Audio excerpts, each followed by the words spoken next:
బీసీల హక్కుల సాధనకై United Phule front round table సమావేశం నిర్వహించారు.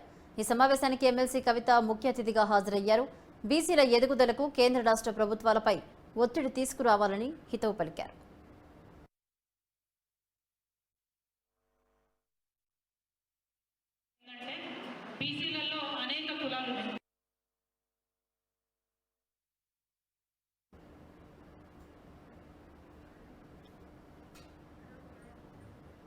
బీసీల హక్కుల సాధనకై United Phule front round table సమావేశం నిర్వహించారు.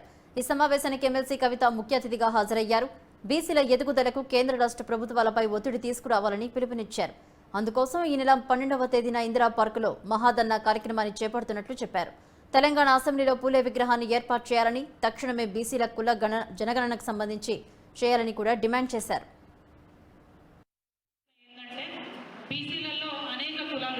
కొంతమంది 143 ఉన్నాయంటారు, 136 అంటారు, 112 అంటారు.